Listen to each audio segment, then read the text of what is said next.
bienvenidos a un nuevo podcast de Faro Salud. El día de hoy me acompaña el doctor Manuel Nostroza, quien es secretario ejecutivo del Consorcio de Universidades Privadas en Salud, académico de la Universidad Andrés Bello y en específico del Instituto de Salud Pública, magíster en Salud Pública y ex superintendente de salud. Y también entiendo que es parte del directorio de la nueva ISAPRE Esencial. Así es. Y lo que vamos a conversar el día de hoy es respecto de las ISAPRES, si es que las ISAPRES están o no en peligro de extinción. Y recuerden que todos los podcasts tienen la posibilidad de poder descargar una infografía en donde va a venir detallado parte de las cosas que vamos a conversar dentro de este lugar. Entonces, Manuel, ¿qué pasa con las ISAPRES? ¿Son malas? ¿Son buenas? ¿Hay que reemplazarlas? ¿Por qué estamos teniendo este problema de sensación de que las ISAPRES deben desaparecer? A ver, mira, me remitiría a la reforma del auge. Nosotros en la reforma del auge quisimos hacer que las ISAPRES se acercaran a un modelo de seguridad social, fueron lo más parecido a un modelo de seguridad social. Sin embargo, dadas las restricciones políticas, eso no lo logramos en un 100%, y ese marco regulatorio nos duró desde el 2005 hasta el 2010, tiempo en el cual se dio inicio a la judicialización. En enero del 2010 empezaron a fallar la Corte Suprema los primeros fallos de no reajuste del precio base, porque decía que lo que se había aprobado en la ley del 2005 en realidad no correspondía, porque había una suerte de asimetría de poder entre la ISAPRE, que era capaz de fijar un precio, y la asimetría de inferior poder que generaban los afiliados que o no podían asumir esos incrementos de costo, pero no tenían una real alternativa y no era una buena solución tener que migrar al FONASA. Y la segunda gran restricción, digamos, judicial, ya no vino de las Cortes ni de la Corte Suprema, sino que del Tribunal Constitucional, que en agosto del 2010 estableció que, si bien había un avance en la regulación de las tablas de factores de riesgo, que antes era mucho más libre, igual el Tribunal Constitucional consideraba que ajustar el precio por variables que no dependen de ti, nacer hombre o mujer o envejecer, no son variables que dependan de las personas, como podría ser fumar o ser sedentario, y por lo tanto castigarte en tu riesgo de salud con un mayor costo por esas dos razones era inconstitucional. Entonces, desde el 2010 en adelante, esta judicialización hizo que el sistema ISAPRE no fuera viable, y nosotros lo dijimos como Instituto de Salud Pública en un libro que publicamos en el 2011, a un año del inicio de esta judicialización, en la que dijimos que esta judicialización en el largo plazo iba a acabar con el sistema, y por lo tanto empezamos a promover una reforma. Y ahí nosotros lo que planteamos en realidad es que había que hacer desaparecer la ISAPRE, pero para sustituirlo por otro tipo de instituciones privadas. Nosotros no éramos partidarios de hacer desaparecer a la ISAPRE para que solo quedara el FONASA como único asegurador público. Esa es la diferencia, básicamente, que nos ha tenido entrampados durante estos 13 años de falta de acuerdo a una reforma. De aquellos que creen que es bueno hacer desaparecer a la ISAPRE y que todos nos vayamos al FONASA como único gran seguro público, y aquellos que creemos que hay que hacer desaparecer a la ISAPRE y crear una nueva institucionalidad de seguridad social privada, porque ahora sí era necesario poder acometer el tipo de reforma que no logramos el 100% acometer cuando hicimos el auge el año 2003-2005. Entonces, mi opinión en síntesis a tu pregunta es que no son un buen producto regulatorio las ISAPRES tal como las conocemos hoy día. Hay que hacerlas desaparecer, pero hay que crear algo que dé alternativa a la gente, porque ya lo que hemos visto, que el FONASA, con todos los recursos que le hemos metido en estos últimos 20 años o 15 años después del auge, las listas de espera no solo no disminuyen, sino que aumentan, el maltrato y la calidad de atención, la gente no percibe que mejore, y por lo tanto claramente el FONASA no va a ser capaz de resolver la salud de todos los chilenos. Y bueno, mencionabas que era injusto que por la condición, si nacías hombre o mujer, o si eras viejo o no, te tuvieran que cobrar de manera distinta en el precio de tu plan.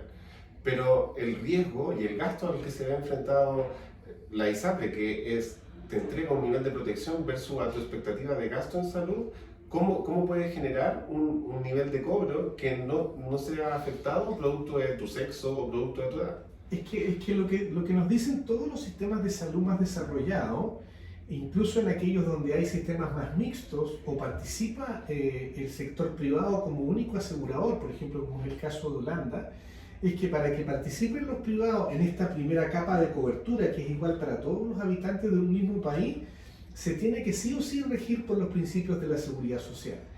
Y uno de esos principios es la solidaridad, es decir, las diferencias de riesgo existen, los hombres gastamos mucho más que las mujeres cuando pasamos los 60 años, pero durante la vida adulta las mujeres gastan más que los hombres, y a pesar de que esas diferencias existen y tienen que ser explícitamente reconocidas y gestionadas en el sistema de salud, con planes preventivos, con pesquisa, digamos, screening masivo, etcétera, de esos riesgos poblacionales, la tarificación es mediante tarifa plana o prima comunitaria, y para que eso funcione se requieren fondos o mecanismos de compensación de riesgo. Este modelo de tarificación que opera en la primera capa de la ISAPRE, en la cobertura basal alternativa a la de FONASA, no es aceptada en el mundo moderno, en el mundo más desarrollado, porque introduce en aquella cobertura que debiera ser igual para todos un mecanismo de tarificación que es distinto, y por eso que tenemos, por ejemplo, un FONASA que solo te cobra el 7% y solidariza los riesgos en el FONASA, versus la ISAPRE que no solidariza totalmente los riesgos, sino que lo hace muy parcialmente porque te cobra en función de tu riesgo individual.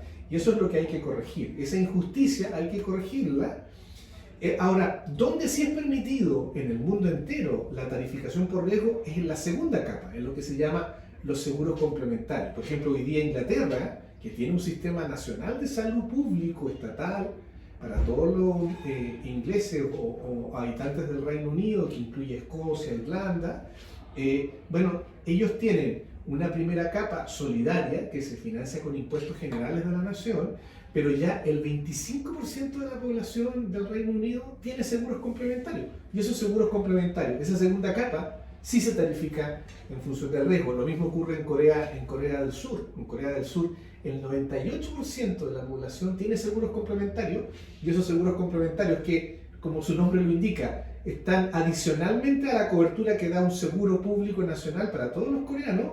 Bueno, este seguro sí se tarifica en función del riesgo individual de las personas.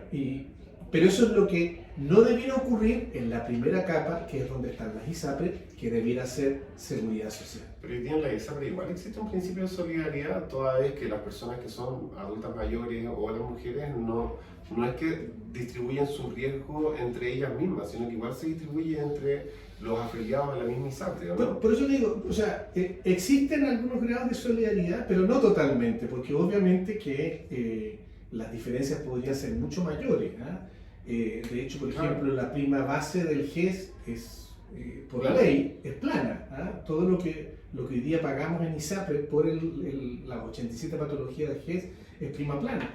El precio base del plan, que es un precio en UF calculada para todas las personas en un mismo plan, también es un valor plano. Pero como eso se multiplica por un factor de riesgo, hay un porcentaje final de la tarificación que está asociado a tu riesgo individual. Y por eso es que cuando tú tienes un plan de salud para una mujer joven en edad fértil, ese plan puede costar 2,5 veces más caro que un plan que no tiene una mujer en edad fértil. O cuando tú eres adulto mayor, tu plan se encarece 4 o 5 veces que cuando tú eres joven por esta condición de riesgo. Entonces, eso es lo que tiene que cambiar en un marco regulatorio de reforma, si es que quisiéramos que en la seguridad social, aparte del FONASA, existan los actores privados. Y la experiencia internacional es que eso no se puede hacer si es que no hay un fondo de compensación de riesgo. Porque lo que hace técnicamente un fondo de compensación de riesgo es inhibir la selección que naturalmente hacen los seguros privados de seleccionar solo a los sanos, a los más jóvenes, y tratar de castigar para echar del plan a los más riesgosos, a los más viejos.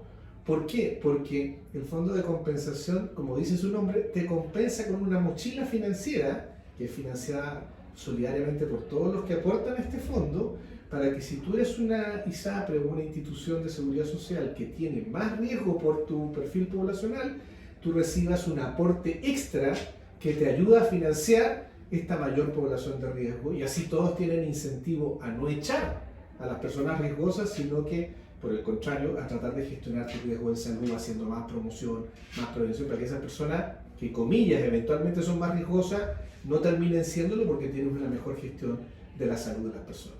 Entonces, ¿dónde podríamos situar el conflicto actual? El conflicto actual está en si nos quedamos solo con FONASA, si es que las ISAPRES, porque tú mencionaste de hecho en un titular de La Tercera que las ISAPRES deben desaparecer, pero deben desaparecer tal como lo decías en función de generar una nueva institucionalidad que permita competir con FONASA.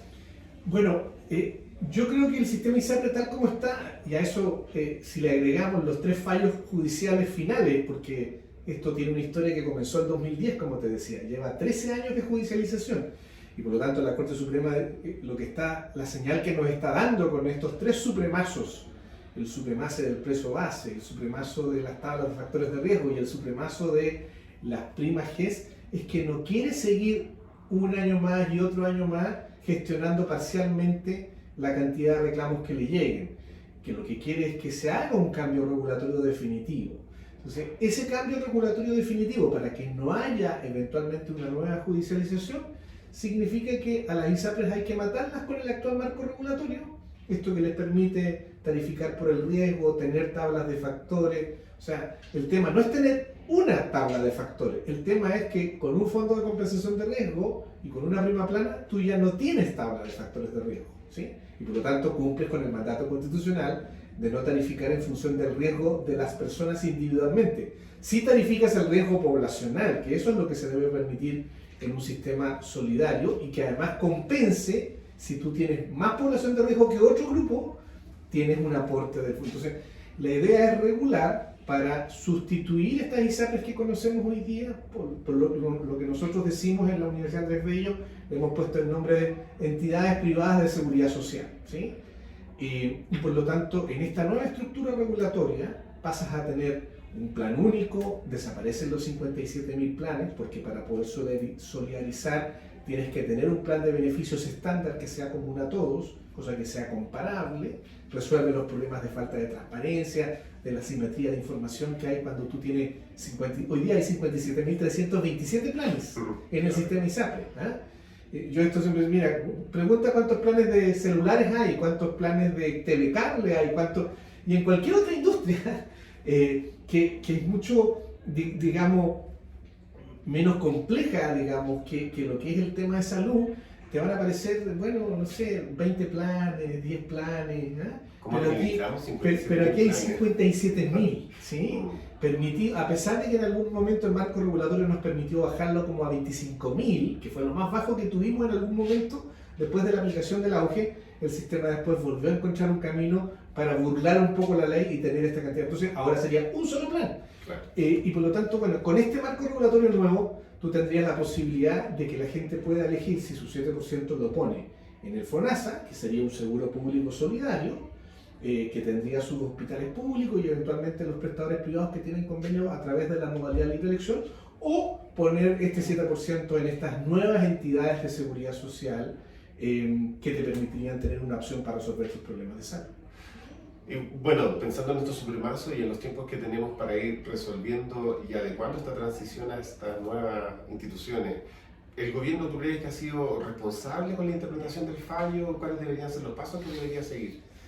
Sí, mira, lo que pasa es que hay que entender la postura del gobierno como muy legítima, pero que uno en democracia se la puede cuestionar públicamente. A ver, ellos ganaron una elección proponiéndole al país la eliminación de las ISAPRES, consistente con lo que yo te señalaba de la historia de aquellos sectores más de izquierda que nosotros no queremos transformar a la ISAPRES, no nos interesan las entidades privadas de seguridad social, nosotros queremos que el FONASA sea el único asegurador, ¿sí? Dentro de la izquierda hay dos opciones, algunos que además quieren que solo uno tenga atención en los hospitales públicos, incluso que casi no haya clínicas privadas, que todo sea estatal, y algunos que son un poco más flexibles y dicen, bueno, no, queremos un seguro único estatal, pero que ese seguro único le pueda comprar tanto a hospitales públicos o a clínicas privadas la resolución de los problemas de salud de la población. Bueno, entonces, en ese planteamiento político con que el presidente Boric ganó, con esta dualidad final de qué tan libre es la compra a prestadores privados, el gobierno inició su gestión y empezó a anunciar que iba a hacer una reforma. Primero dijo que le iba a enviar el 2022, no la envió, después dijo que la iba a enviar el 2023, no la envió tampoco. Entonces, bueno, hoy día ustedes ven que su reforma tributaria y su reforma de pensiones están paralizadas y no se ve para cuándo pueda enviar siquiera la reforma de salud. Entonces, ¿qué es lo que ocurrió? Vinieron los supremazos y algunos actores políticos, los más de izquierda, dijeron, bueno, aquí tenemos una oportunidad política de oro. La Corte Suprema está generando las condiciones para hacer una reforma de salud de facto, que es la que nosotros queremos, que es eliminar a la ISAPRE y que el FONASA sea el único asegurador del 100% de la población chilena. ¿Sí? Entonces, aprovechemos, dijeron algunos, y yo creo que es súper transparente, decir, mire, si esta tarea la está haciendo la Corte Suprema, ya, dado que nosotros no hemos tenido capacidad de presentar una reforma de salud, aprovechemos esto como una oportunidad y no hagamos nada por evitar la caída de las ISAPRE, sino que por el contrario, cayendo la ISAPRE, mejoremos la capacidad del FONASA para tratar de administrar a toda la población. Y eso es lo que han intentado hacer con estas interpretaciones que ha hecho el superintendente del segundo supremazo. Dice, mire, aquí hay que devolver 1.450 millones de dólares. Vino ahora el fallo GES y el superintendente tendrá que interpretar también si hay que devolver 500 millones de dólares más, con lo cual ya llevas 2.000 millones de dólares. Y además, los fallos de la Corte Suprema, si se implementan, tanto el segundo como el tercero, significa que van a tener menores ingresos a los que hoy día están cobrando por otros 1.000 millones de dólares más. O sea, en suma, si tú juntas los dos últimos supremazos, el segundo y el tercero, el de tabla de factores y el de precio GES, hay una merma al patrimonio y al proceso, digamos, de recaudación por 3.000 millones de dólares. Y el patrimonio con que hoy día legalmente respaldan la ISAPRE su funcionamiento es 500 millones de dólares. O sea, esto es 6 veces. O sea, aunque le quitáramos el 100% del patrimonio de la ISAPRE, se paga un 15% de toda esa plata. Por lo tanto, obviamente, que eso significa la quiebra del sistema. Entonces, la superintendencia y el gobierno de turno no ha hecho ninguna interpretación distinta, sino que ha ido súper rigurosa como para que se produzca la caída. Y lo que ahora está ocurriendo al contrario, aparentemente algunos parlamentarios ya se dieron cuenta, que ¿cuál es el problema de esto? Que si las ISAPRES caen en crisis de manera abrupta y el FONASA no está preparado por las cosas que hemos comentado, las listas de espera, la falta de... ni siquiera es capaz de pagarle bien a los hospitales públicos, y tampoco le paga a la clínica. Entonces, ¿cómo nos va a atender a todos si no es capaz de pagar sus compromisos? Hoy día debe del orden de 382.000 millones a las clínicas y siempre hay una deuda hospitalaria y si bien ha ido bajando es del orden de otros 200.000 a 300.000 millones de pesos. Entonces, ante la eventual crisis que esto puede generar y dado que no hay una transición, porque cuando uno presenta un proyecto de ley y lo negocia en democracia en el Congreso, los parlamentarios dirán, yo estoy de acuerdo con tu reforma, pero dame una transición de 5 años o de 4 años, hagámoslo de a poco para que esto no genere abruptamente una crisis del sistema de salud. Nada de eso se está discutiendo hoy día porque estamos ante la caída abrupta del sistema ISAPRE. Entonces, preocupados un poco por esta eventual crisis sanitaria, yo creo que algunos parlamentarios, y aquí quiero reconocer el rol que está jugando Juan Luis Castro, por ejemplo, como presidente de la Comisión de Salud del Senado, que claramente en las últimas 2 semanas ha hecho un poco llamados desesperados al gobierno para no dejar caer a las ISAPRE, para ayudar a buscar una interpretación legislativa que permita que el sistema pueda subsistir, probablemente avanzar en estas mini reformas o reformas acotadas a la ISAPRE que van en la línea de transformarlas en entidades privadas de seguridad social, hasta que más adelante, no sé si de aquí al 2025 el gobierno es capaz de superar sus problemas y presentar una reforma de salud, o ya en el próximo gobierno, en la próxima elección presidencial, se discute una reforma más estructural. Pero ¿cuáles son los plazos? Porque al final ya pidió una prórroga para la interpretación del primer fallo. Perdón, del segundo, que es cuando de la tabla de factores de tabla de factores. Y ahora con el segundo del GES. ¿Cuáles son los tiempos que tiene la superintendencia? ¿O finalmente vamos a esperar a que pase el gobierno y vamos a seguir pidiendo prórroga para no implementar ningún tipo de reforma? Mira, la diferencia es que con el segundo fallo, el de la tabla de factores, los 2.000 millones de impacto que tiene ese fallo estaban postergados por esta idea de postergar la aplicación del fallo. Y ese plazo vence el 30 de noviembre, es decir, nos quedan septiembre, octubre, noviembre, nos quedan 90 días para cumplir ese fallo, ese mandato. Entonces, si no hay una solución de aquí a 90 días respecto de este segundo fallo, las opciones son: la Corte Suprema puede meter preso al superintendente por desacato, es porque a él le corresponde implementar el fallo, o puede dar más plazo, otra prórroga, digamos, si lo estima pertinente, porque el superintendente va a decir: yo podría hacerlo, pero el gobierno decidió enviar una ley y estamos a la espera de aprobar el trámite legislativo de esa ley, pero todavía no está aprobada, entonces podría darle más plazo. Ahora, lo grave es que en el tercer fallo no hay espera. ¿Por qué? Porque una parte del fallo, que son del orden de 480 millones de dólares menos de ingresos, esa ya no requiere interpretación, no requiere circular de la superintendencia, no requiere proyecto de ley. Ya a partir de la recaudación del mes de septiembre, es decir, de los próximos 2 semanas, las ISAPRES van a recibir 40 mil millones de pesos o 47 millones de dólares menos en un mes. ¿Sí?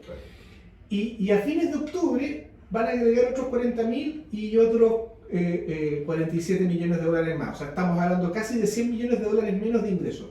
Bueno, yo anticipo que a fines de octubre, si no hay una solución político-legislativa de esto que estamos enviando, de la ley corta, una o dos ISAPRES van a tener que declararse en insolvencia. Es decir, si no hacen aportes de capital los dueños, va a tener que decirle a la Superintendencia de Salud: mire, no puedo seguir funcionando porque no cumplo con la garantía, no cumplo con la relación patrimonio-deuda, o no cumplo con el indicador de liquidez, y por lo tanto le pido a usted, Superintendencia, que inicie un proceso de insolvencia que en unos 2-3 meses puede llevar a la quiebra del ISAPRE. ¿Qué es como lo que pasó con la ISAPRE Más Vida? Es lo que pasó con la ISAPRE Más Vida cuando se declaró que no podía cumplir con los indicadores. Incluso es más, y fue más grave porque a vista y paciencia la superintendencia después demostró que estaba engañando a la superintendencia, y ya llevaba varios meses antes inclusive no cumpliendo con los indicadores.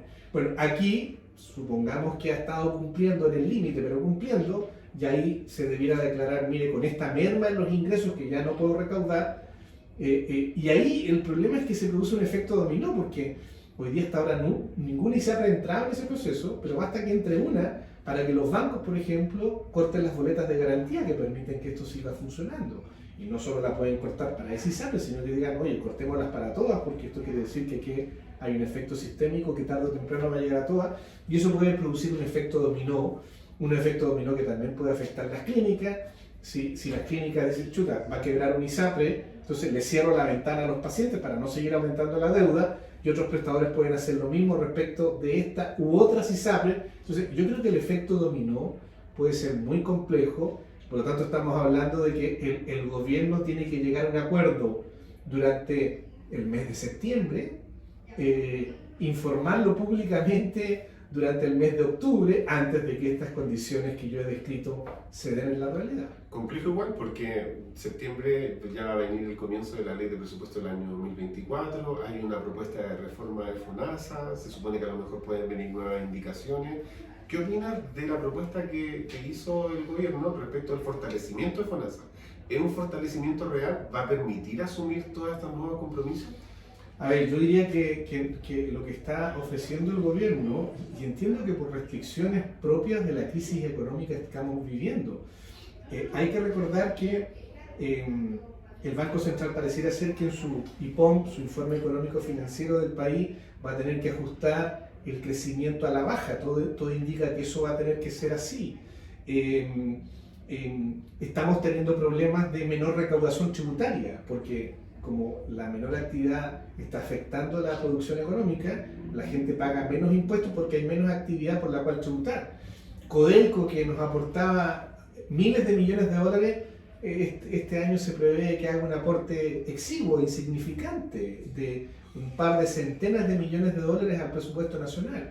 En fin, de hecho es tan grave que ya este año 2023 el Ministerio de Hacienda ha anunciado un ajuste a la baja del gasto fiscal y va a tener que reajustar 2.000 millones de dólares, ¿sí?, del presupuesto de todos los ministerios, incluido probablemente, ojalá que no, pero me imagino que en algunas cosas también le pedirá al Ministerio de Salud que haga el esfuerzo.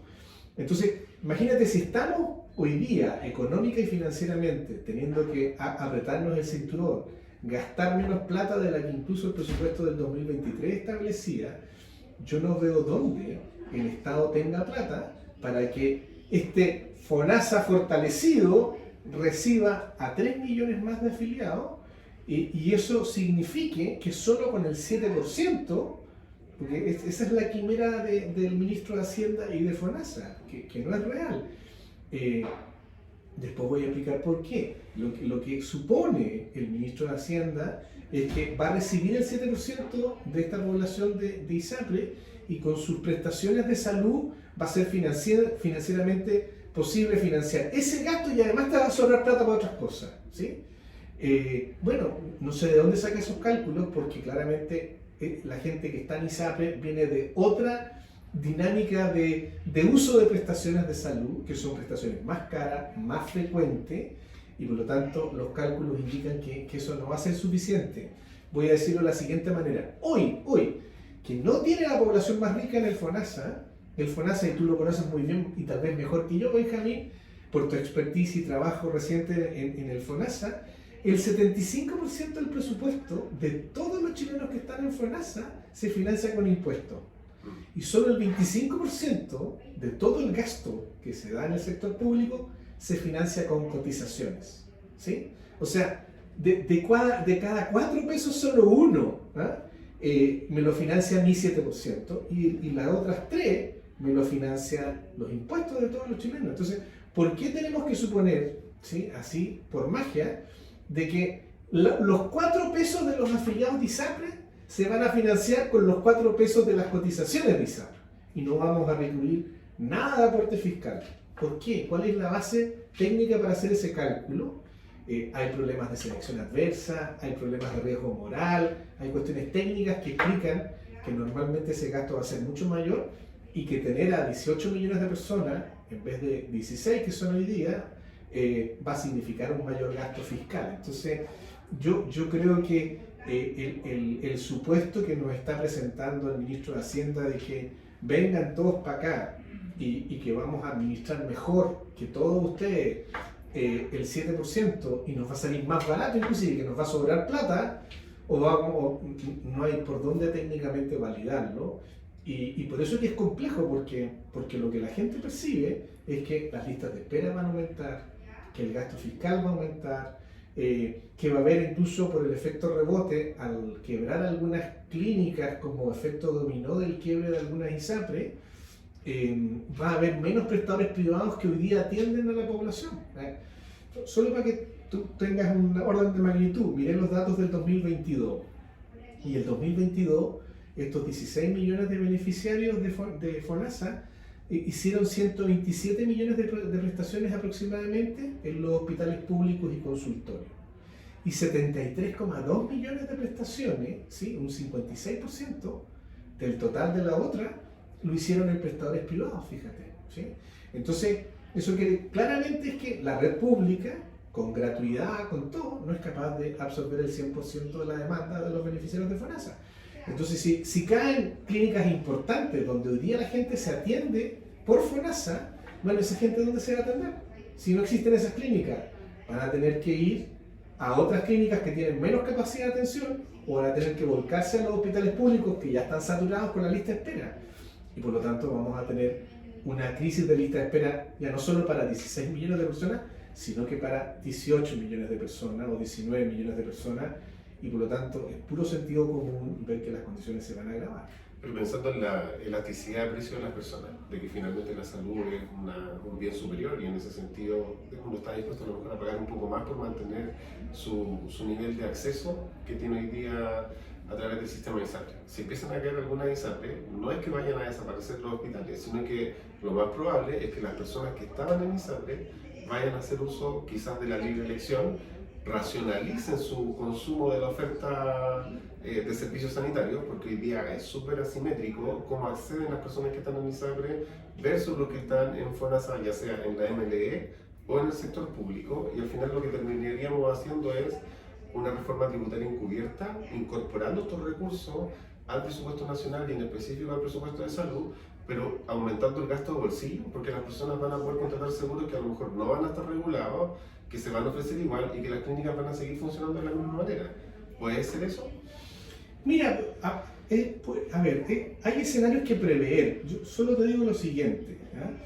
Hoy día, mirando los números, en libre elección que tiene FONASA, los beneficiarios que tienen derecho a la libre elección, es decir, a usar prestadores privados en libre elección, hacen uso de 4,9 prestaciones por persona al año.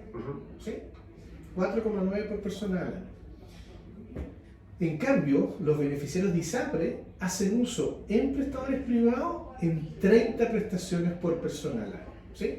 O sea, es una diferencia de 6,2 veces. O sea, la tasa de uso de prestadores privados de los beneficiarios de ISAPRE hoy, datos 2022, es 6 veces superior a la que tienen los propios beneficiarios de FONASA en la libre elección. Entonces, si tú trasladas a esta población, claro, la pregunta que tú haces, ¿cuánto cambia la conducta de uso? Claro. ¿Sí?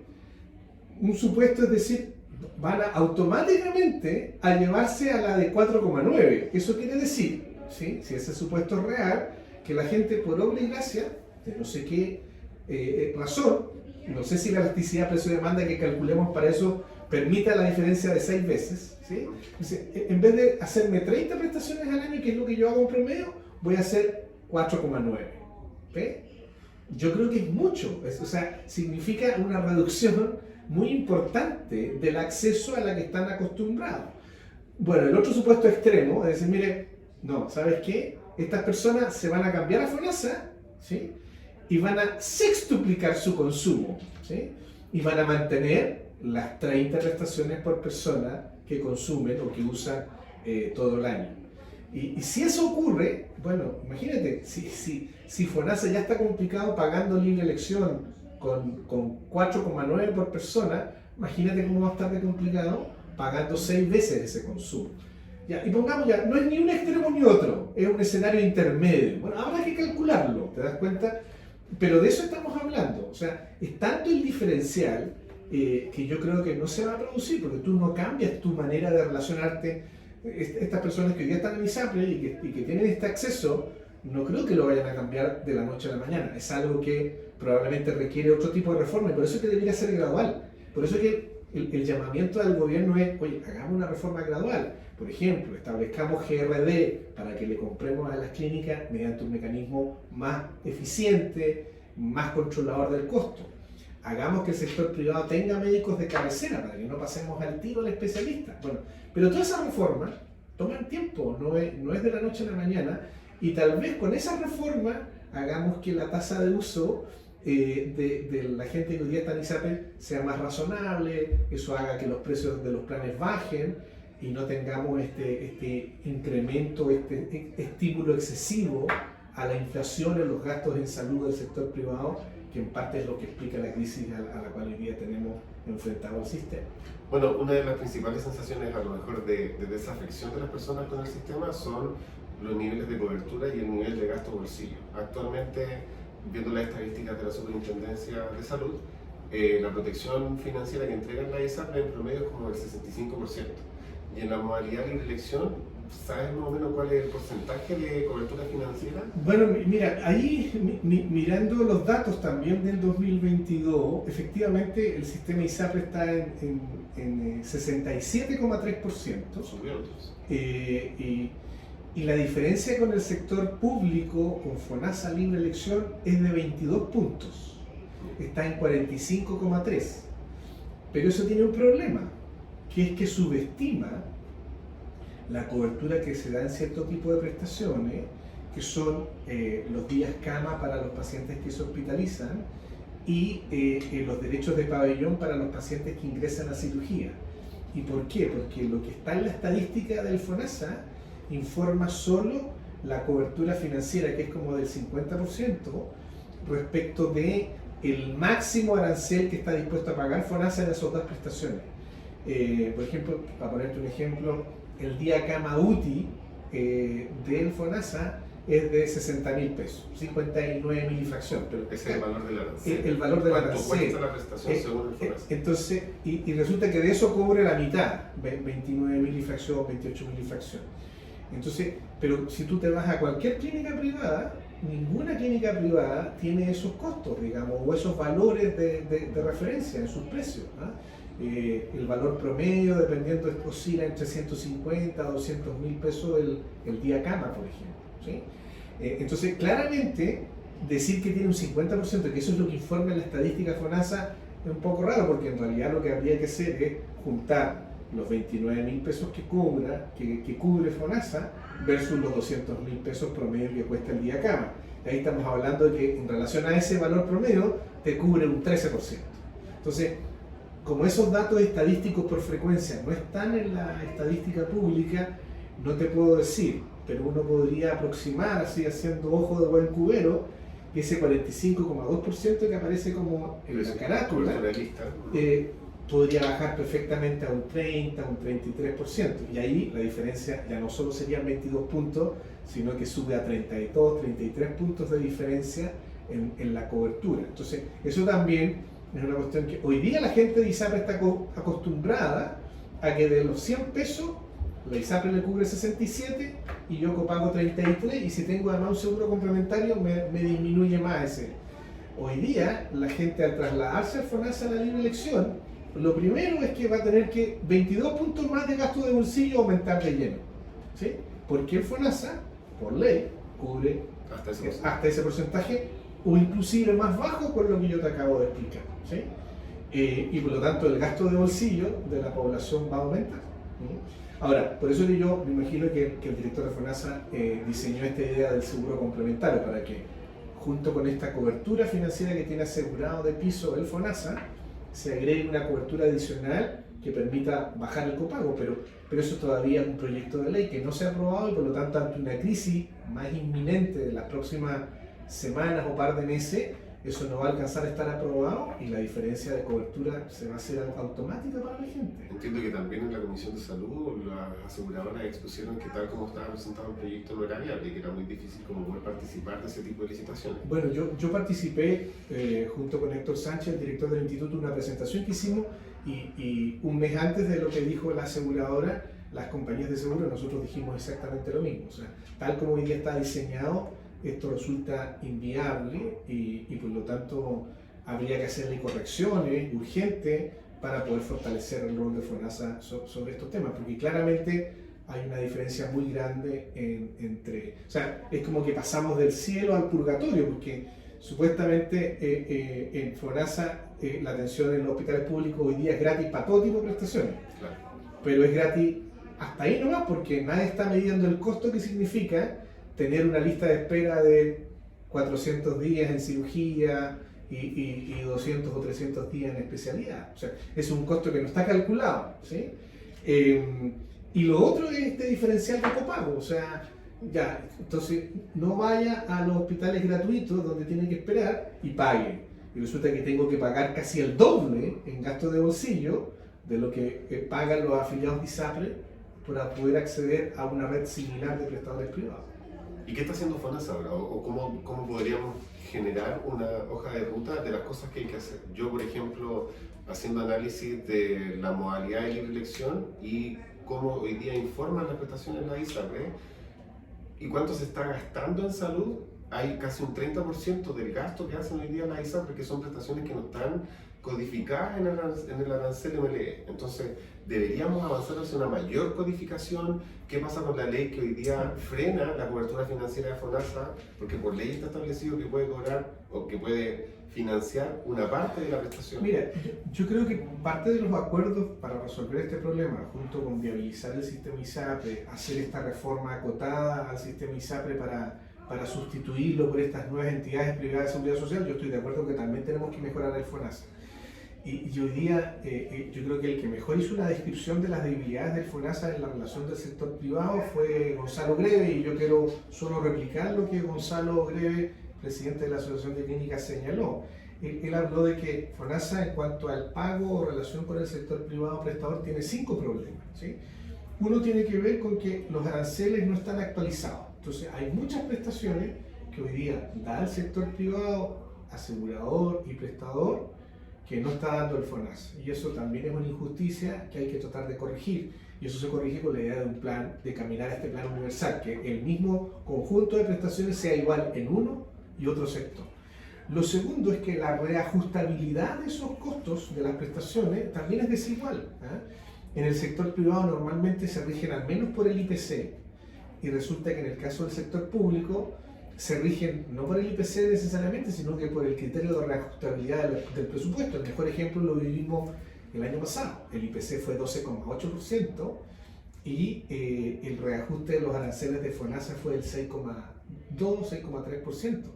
Por lo tanto, y los trabajadores del sector privado en las clínicas tienen asegurado su sueldo reajustado por el IPC en casi todas las negociaciones colectivas. Entonces, ahí también hay un segundo problema, ¿eh? Tercero, tiene que ver con ya lo que dijimos, las diferencias de cobertura financiera, ¿eh? El sistema ISAPRE cubre porcentualmente mucho más y hace que el gasto de bolsillo sea más bajo versus la libre elección, y por lo tanto también se genera una cierta injusticia ahí. Bueno, falta de incentivos a la contención del costo técnico. FONASA sigue comprando fee for service, la libre elección.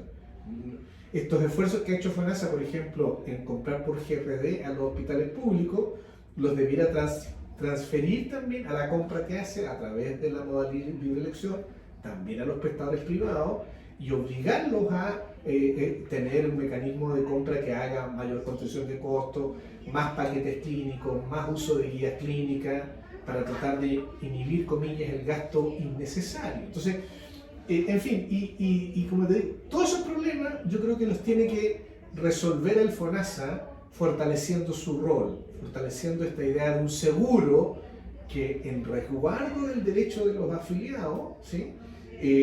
Compra prestaciones para que ojalá no tengan listas de espera en el prestador público o en el prestador privado. Y te voy a poner dos ejemplos de dos sistemas de salud que uno escucha en la gente de izquierda que los utiliza mucho en sus discursos de ejemplo, ¿eh?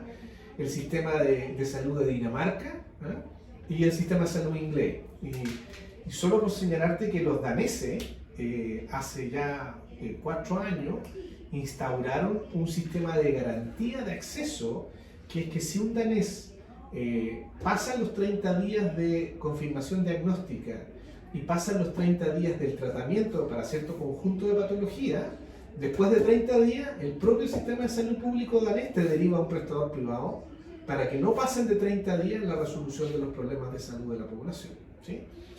Y también ahora, desde hace un par de años, Inglaterra está, dado que después del COVID subieron mucho las listas de espera, los informes públicos hablan de que las listas de espera en Inglaterra subieron de 4,3 millones de personas a 7 millones de personas, ahora el último informe de julio de este año. Y ellos están que después de 18 semanas, estamos hablando 4 meses y medio del máximo tiempo de espera quirúrgica, si el sistema público inglés no te opera en 18 semanas, a ti te derivan a un prestador privado. Entonces, yo te diría que de algún modo lo que están usando los dos más emblemáticos sistemas públicos que tienen estos sistemas nacionales de salud, como el inglés y el danés, que son como de los más famosos del mundo, no tienen ningún empacho ideológico, digamos, en utilizar la complementariedad público-privada para evitar que los afiliados sufran las listas de espera y eventualmente gente que no debiera morir muera esperando en la lista de espera. Wow, parece que son muchas cosas las que tenemos que hacer, ¿eh? Nos quedan temas pendientes, por supuesto, como avanzar en la productividad, ver bien qué pasa con los costos de salud, porque son las cosas que han ido mutando en el tiempo y que a través de los sistemas, ya sea FONASA o ISAPRE, no hemos logrado controlar, al parecer. Así que no sé si podrías referirte a eso en estas últimas palabras para dar término a este episodio. Bueno, mira, a ver, yo lo grafico cuando hago clases con mis alumnos. Mira, el presupuesto del sector público, y tú lo conoces muy bien, en los últimos 8 años nomás ha subido un 90%. Si yo miro los datos del 2013 a 2021, que también los revisé hace poco, en pesos desde el 2021, el presupuesto del sector público ha subido en un 90%. En cambio, el presupuesto del sector privado, el gasto del sector privado ha subido un 33%. ¿Sí? O sea, el incremento presupuestario de lo público es 3 veces el incremento del gasto presupuesto de lo privado. Por cierto que teníamos desniveles, o sea, el presupuesto era mucho más bajo en el sector público, pero con estos años ha ido subiendo la relación por persona. Y si yo tomo los datos de 2021 y digo cuánto nos gastamos en prestaciones, no en licencias médicas porque eso distorsiona mucho, porque los sueldos más altos están en el sector ISAPRE y eso distorsiona, pero si yo solo utilizo el gasto en prestaciones de toda su población, el sector público hoy día gasta 651.000 pesos por persona en prestaciones médicas, exámenes, cirugía, y el sector ISAPRE gasta 636.000 pesos. Es decir, ¿a qué me lleva esta conclusión? Si yo tuviera que tarificar solo el valor del gasto en prestaciones de salud, ¿sí? Y tomo cuánto gasto hoy día por persona, y tomo cuánto está subiendo en promedio el gasto en persona a través de los años, resulta que tarificar el precio del plan de FONASA como si fuera un ISAPRE sería más caro que el de FONASA, y los incrementos anuales serían más altos en el FONASA que en el ISAPRE. ¿Sí? Entonces, el problema de costos, ¿sí?, es un problema no solo del sector ISAPRE, sino que también del sector público. ¿Ya? Y cierro esto, acaba de salir un paper súper interesante, que está publicado en Medway, que es una página web donde se publican papers chilenos, del profesor Lenz, que habla de la productividad. ¿Sí? Y él analiza 2010-2019, y mide la productividad del sector público de salud en esos 9 años de evolución. Y llega a la conclusión, ajustando por ciertas variables, sacando del espectro exámenes de laboratorio, que son los que más suben en producción, pero yéndonos a lo más noble que nos interesa, que son hospitalizaciones, cirugía ambulatoria mayor y cirugías normales. Bueno, resulta que la productividad en esos 9 años ha bajado un 4% en promedio durante los 9 años. Dicho de otra manera, la mayor producción de prestaciones que hemos tenido en ese tiempo se sostiene básicamente gracias al personal adicional que hemos contratado, pero si yo miro lo que producían exámenes, en prestaciones, en cirugía en 2010, es mucho menos que lo que produzco hoy día el 2019. Y ese problema de productividad es lo que en el fondo está explicando que, habiendo puesto más plata y habiendo gastado más plata, está siendo más caro en el sistema público producir lo mismo que producíamos antes. Por lo tanto, con mayor razón, matar a las ISAPRES no resuelve el problema, porque mataste el problema de los incrementos de precio en una parte del sistema y te estás quedando con los problemas de incremento de precio y de gasto en otra parte del sistema. Y eso requiere reformas que ya son, ahí sí que hay que pensar fuera de la caja. Y bueno, en el paper Ronnie comparte conmigo algo que yo escribí con Ulises Nancuante en un paper que publicamos por allá por el año 2013 sobre la crisis de la gestión hospitalaria y de los hospitales autogestionados, donde nosotros planteamos, al igual que plantea Ronnie, transformar a los hospitales en empresas autónomas del Estado, o transformarlos en fundaciones o en cooperativas, pero buscar un mecanismo de reforma institucional de los hospitales que haga que los estatutos de relación laboral sean distintos a los del estatuto administrativo o leyes médicas, y les podamos pagar por desempeño, por calidad, por resultado, o por productividad, o una mezcla, ¿no? Pero no como le estamos pagando hoy día, que es básicamente por estar en los hospitales. Hoy día tú hablas con directores de hospitales, tienen ausentismo laboral de 44 o 50 días. O sea, imagínate qué institución funciona si tú, aparte del mes de vacaciones que promedio tiene, puedes llegar a tener en los hospitales públicos, más los días administrativos, tienes 2 meses y medio de no trabajo. O sea, tienes al final casi 4 meses de 12 meses de no trabajar. O sea, todas esas cosas explican el incremento de los costos, y ahí el ajuste no es precio, sino que es listas de espera. Bueno, entonces tenemos un desafío desde la academia de poder ir levantando este tipo de indicadores que nos ayuden a medir de manera distinta lo que se está haciendo en los hospitales. Hoy día los principales indicadores están asociados al nivel de gasto, a cuántos puntos del PIB son gasto público o no, qué pasa con el gasto bolsillo, pero algo no estamos viendo con el tema de la productividad. Si miramos cómo evaluamos el desempeño, listas de espera, hablamos mucho de las listas de espera, pero no logramos avanzar en el número de intervenciones quirúrgicas que se están haciendo, en el número de atenciones que se están haciendo, a lo mejor inclusive en la atención primaria, en donde también hemos ido incrementando de manera sostenida los ingresos, pero no logramos generar esta sensación de mayor acceso. Las personas se siguen levantando a las 5 de la mañana para obtener números y ahí la salud digital o todas estas iniciativas nos están ayudando a generar este pensamiento quizá fuera de la caja para tener un futuro más promisorio, porque al menos hasta ahora estamos en la tormenta perfecta del no poder hacer todos los cambios que, como bien mencionaste, desde el año 2005, cuando empezó la reforma del GES y la nueva ley de ISAPRES, la ley larga de ISAPRES, ha ido generando ese comienzo para este sí, yo diría solo decir que como la reforma del GES fue muy importante, pero fue no todo lo que se pensaba, tensionó el sistema en el sentido correcto, del sentido de tensionar, pero generó desafíos nuevos que del 2010 en adelante no hemos sido capaces de acometer. Entonces, porque hoy día las reformas estructurales no son reformas que se hacen cada 50 años como era antes, ¿eh? Y uno podía, ya hice la reforma y alguien después de 50 años vendrá y hará la nueva reforma.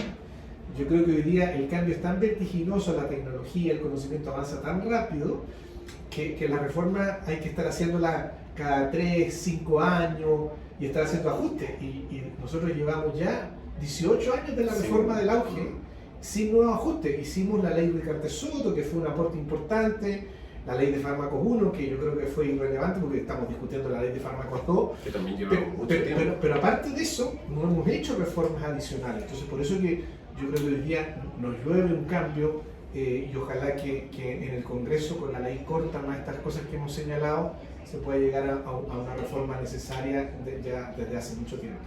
Bueno, Manuel, seguramente te voy a invitar a una nueva conversación donde podamos ir abordando nuevos temas coyunturales y nuevos espacios para poder ir presentando a lo mejor papers que vayan generando una nueva orientación y luces respecto de cómo abordar este problema. Así que muchas gracias por participar. Muchas gracias a ti, Benjamín, por la invitación. Encantado. Bueno, y síganos en un próximo capítulo de Faro Salud. Que esté muy bien.